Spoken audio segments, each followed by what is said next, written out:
लोकतंत्र हमारी संजीवनी। गणतंत्र आधुनिक भारत की जननी। लोकतंत्र जिसमें बसती बढ़ती जन जन की आशा। देखिए, पहले तो आपका परिचय और विद्यालय का नाम जानना चाहेंगे। मैं मनीष चौधरी स्वामी विवेकानंद उच्चतर माध्यमिक विद्यालय के प्रबंधक हूँ।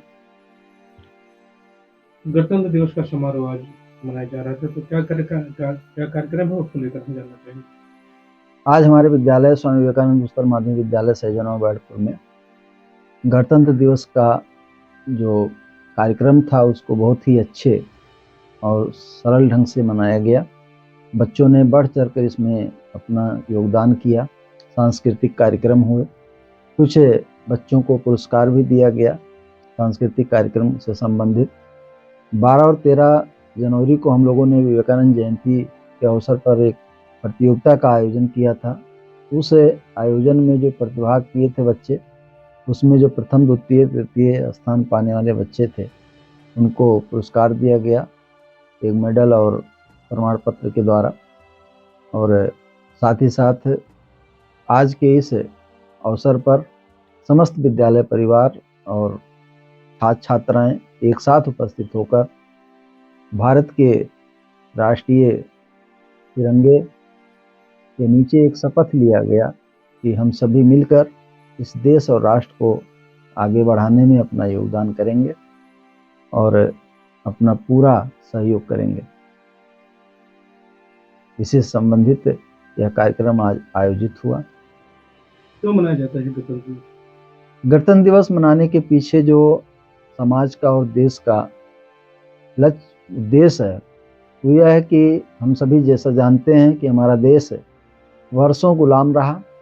शताब्दियों वर्षों में गुलामी का जो एक हमारे ऊपर बोझ था, मुगलों के द्वारा, तुर्कों के द्वारा, अंग्रेजों के द्वारा, इन तमाम गुलामियों की जंजीरों से हम सभी 15 अगस्त 1947 को स्वतंत्र हुए। और उस स्वतंत्रता के उपरांत हमें एक ऐसे संविधान की ज़रूरत थी, एक ऐसे नियम की ज़रूरत थी जिससे हमारे देश के हर तरह के नागरिक, चाहे वो गरीब हों, अमीर हों या मजदूर हों, हर तरह से जितने भी हमारे नागरिक हैं, हर धर्म हर संप्रदाय, सबको एक साथ लेकर चलने की ज़रूरत थी। ऐसे नियम बने जिससे सभी धर्म, सभी संप्रदाय, सभी नागरिक एक साथ मिलकर एक धारा में बहते हुए देश की तरक्की में अपना जगह जगह योगदान कर सकें। इन तमाम उद्देश्यों को तभी पूरा किया जा सकता था जब हमारा कोई एक ऐसा संविधान हो, एक ऐसा नियम हो जिसमें हम रहकर यह कार्य करें। ऐसे में हमारे संविधान के निर्माताओं ने अपना योगदान किया। बड़ा अथक मेहनत से हमारे भीमराव अंबेडकर जी ने इस पर पूरा मेहनत किया, पूरी लगन से इस संविधान का निर्माण में अपना योगदान किया। और यह संविधान जब बनकर तैयार हुआ, लगभग 2 वर्ष से ज़्यादा समय लग गया। इन वर्षों में यह संविधान जाके तैयार हुआ और इस संविधान को लागू करने की जब बारी आई तो आज का ही दिन उसको चुना गया, यानी 26 जनवरी 1950 को हमारा संविधान जब हमारे देश के नागरिकों पे लागू हो गया तो उसी दिन से हम इस 26 जनवरी को गणतंत्र दिवस के रूप में मनाते आ रहे हैं, जिसका अर्थ है गण और तंत्र, यानी लोगों के बनाए गए अपने नियम जो हमारे समाज के लोगों ने खुद तैयार किया और खुद पर लागू किया। ऐसा स्वतंत्र संविधान हमारे बीच में आज उपस्थित है, जिसके अंतर्गत हम अपने क्षेत्रों में, अपने अपने क्षेत्रों में अपना दायित्व का निर्वाह कर रहे हैं और सभी स्वतंत्र होकर आज अपना ज़िंदगी जी पा रहे हैं। ये हमारे संविधान का देन है और इस संविधान के कारण ही हम आज गणतंत्र दिवस को मनाते आ रहे हैं। कई वर्षों से जब से ये संचालित हुआ तभी से हम 26 जनवरी को गणतंत्र दिवस के रूप में बड़े हर्ष और उल्लास के साथ मना रहे हैं और मनाते रहेंगे। किसी देश के विकास के लिए बात करें तो स्वास्थ्य और शिक्षा बड़ा महत्वपूर्ण होता है। जी, तो हम विद्यालय में हैं तो इसलिए शिक्षा की बात करेंगे। जी। शिक्षा पे क्या कहेंगे? देखिए, समाज का हो या देश का हो या व्यक्ति का स्वयं का हो, किसी का भी अगर चहुमुखी विकास हुआ है तो उसमें जो प्रथम कड़ी आता है वो शिक्षा आता है। वैसे तो बहुत सारी कड़ियाँ हैं हमारे विकास के लिए, लेकिन जो प्राथमिक कड़ी है वो शिक्षा होती है।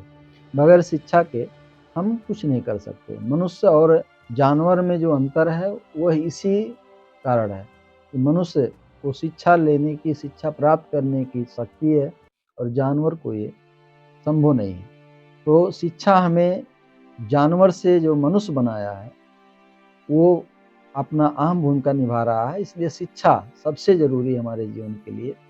और शिक्षा से समाज ही नहीं, राष्ट्र ही नहीं, बल्कि व्यक्ति खुद ही विकास कर सकता है। अगर शिक्षा नहीं है तो उसका हर कार्य बिना मतलब का है, बिना किसी उद्देश्य का है। इसलिए सभी उद्देश्यों में सबसे महत्वपूर्ण जो उद्देश्य होना चाहिए वो शिक्षा होनी चाहिए। और आज देख रहे हैं कि शिक्षा के बल पर समाज आगे बढ़ता चला जा रहा है। एक समय हुआ करता था जब महिलाएं शिक्षा की तरफ नहीं बढ़ रही थीं, शिक्षा नहीं ले पा रही थीं, तो उनको घर का एक दासी समझकर लोग उनके साथ व्यवहार करते थे और काफ़ी अभद्र व्यवहार भी समाज में होता था। हमने इतिहास में या तमाम ऐसे समाज में देखा है, पढ़ा है कि जब शिक्षा महिलाएं नहीं ले रही थीं तो उस समय इनको काफ़ी शोषित किया जाता था। तरह-तरह से उनको प्रताड़ना मिलती थी समाज से। परिवार के लोग, गाँव के लोग, समाज के लोग, हर कोई उनको सताता था, परेशान करता था। शिक्षा का देन है कि आज महिलाएँ बहुत आगे बढ़ रही हैं। जो महिलाएँ एक उपेक्षा का शिकार बनती थीं, उपेक्षित रहती थीं, आज उन्हीं महिलाओं को लोग बड़े सम्मान के तौर पे देख रहे हैं। हर जगह उनको सम्मान मिल रहा है, चाहे वो सरकार में बैठे तमाम तंत्र हों या प्रशासनिक तंत्र हों, आईएएस हैं, पीसीएस हैं, और भी ऐसे वैज्ञानिक क्षेत्रों में चले जाइए तो वहाँ भी महिलाएं आज आगे बढ़ती चली जा रही हैं, चाँद तक लोग पहुँच रहे हैं। तो इन तमाम क्षेत्रों में जो महिलाओं का योगदान बढ़ा है, वह मात्र शिक्षा का देन है।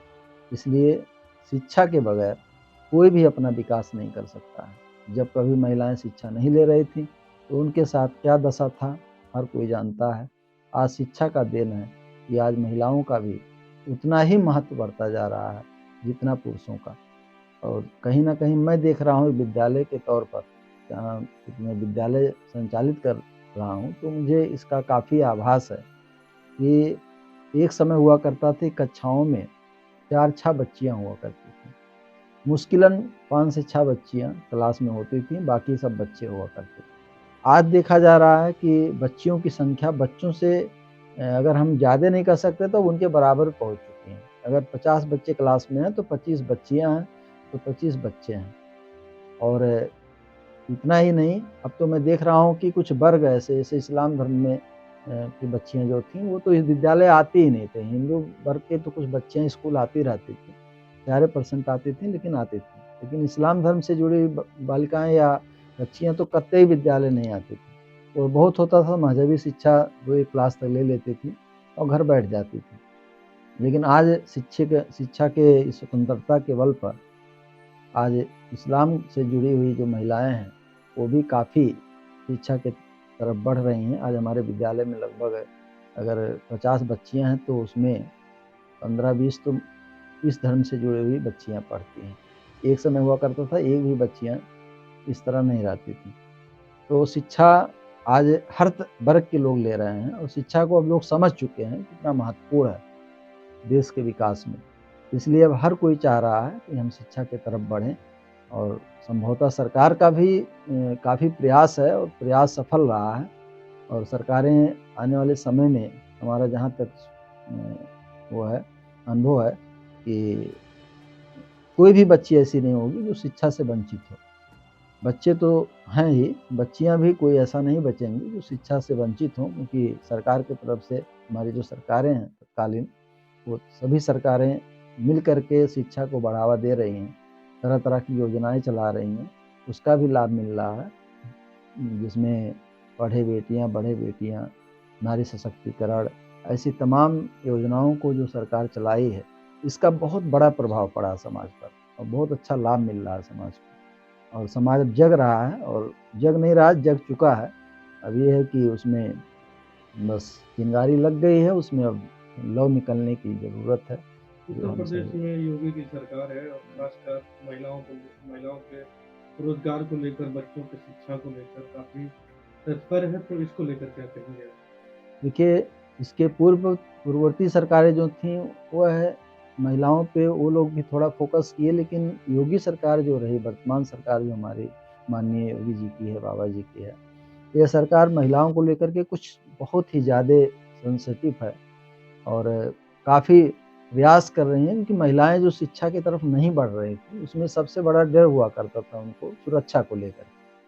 जो हमारे वर्तमान सरकार योगी जी की जो है, माननीय योगी जी की, ये महिलाओं की सुरक्षा पर बहुत ज़्यादा फोकस किया इन्होंने, और अब भयमुक्त समाज दिख रहा है। समाज में कहीं दंगा फसाद या कहीं प्रकार की कोई उपद्रव या किसी प्रकार की छेड़खानी, जो ये सब होते थे, हुआ करते थे, चुटपुट बीच बिचाव में हुआ करता था, वो जो रणनीति बनाई गई तुरंत न्याय देने का, त्वरित न्याय देने की, वो जो न्याय वाली व्यवस्था बनी सरकार के द्वारा, ये काफ़ी समाज को लाभ पहुंचा रहा है। अगर कोई उपद्रवी ऐसा करता है तो उसका तुरंत बुलडोजर से घर गिरवा देना और तरह तरह की जो कार्य किए गए सरकार के द्वारा, प्रयास किए गए, ये सब बहुत ही कारगर साबित हुआ, जिससे समाज से जो भय और तमाम तरह की जो डर बना हुआ था, वो सब समाप्त हो गया। वो इसी का नतीजा है कि आज महिलाएं एकदम अपने को सुरक्षित महसूस कर रही हैं। आज 12 बजे रात को भी कहीं निकलना है तो उनको डर नहीं लगता है। और अगर हम अपराध मुक्त यूपी की बात करें तो कितना हद तक ये सही हो सकता है? ये कहा जाए तो एकदम सटीक बैठता है। एकदम अपराध मुक्त के क्षेत्र में देखा जाए तो एकदम खत्म हो चुका है। अब ये भाई देश है, प्रदेश लंबा है, हमारा जनसंख्या वाला प्रदेश है, तो चुटपुट घटनाएं तो होती रहेंगी, और इतना जहाँ 100 था वहाँ अब 2 हो गए, तो ये ना के बराबर ही कहा जाएगा। इस समय माना जाए तो जब सोच हमारी बदल गई तो समस्या खत्म हो गई। अब हम समझते हैं समाज में हमारे पास तो बहुत सारे लोग आते हैं, मिलते हैं, जुलते हैं, बात होती है, उसमें यही समझ में आया है कि अब लोगों के अंदर से जो एक उग्रवादी या तमाम विचारधाराओं की जो सोच थी, वो एकदम खत्म हो चुका है। लोग एक दूसरे से अब डरने लगे हैं। कोई किसी का कोई विरोध एक गलत ढंग से नहीं कर पा रहा है। एक लोगों के अंदर सोच बन चुकी है कि हम अगर गलत करेंगे तो हम बचेंगे नहीं। तो यह जो सोच लोगों के अंदर बाबा जी के द्वारा बनाई जा चुकी है, ये सबसे बड़ा कारगर साबित हुआ है, और यह सोच का लाभ मिल रहा है कि समाज एकदम अपने को भयमुक्त समझ रहा है, और है भी। इस समय काफ़ी हद तक इसमें परिवर्तन हुआ है। शिक्षा को और भी बेहतर प्रभावी बनाने के लिए सरकार से आप क्या मांग करते हैं? क्या चाहते हैं कि क्या हो ऐसा और बेहतर हो शिक्षा? शिक्षा बेहतर करने के लिए जो नई शिक्षा नीति आई हुई है, इसको जितने जल्दी और जितने अच्छे ढंग से, प्रभावी ढंग से इसको लागू कर पाएगी सरकार, उतने ही जल्द इसमें और ज़्यादा सुधार देखने को मिलेगा। क्योंकि हमारी शिक्षा जो थी अभी तक, वो काफ़ी प्राचीन शिक्षा व्यवस्था थी और पुरानी व्यवस्था थी, जो आज के आधुनिक समय में काफ़ी हद तक वो सफल साबित नहीं हो रही थी। ऐसे में जो नई शिक्षा नीति बनी है, इस नीति को सरकार जितनी जल्दी हमारे शिक्षा व्यवस्था पर लागू कर पाएगी, हमारी शिक्षा और भी अच्छे ढंग से आगे बढ़ेगी, ये हमारा विश्वास है।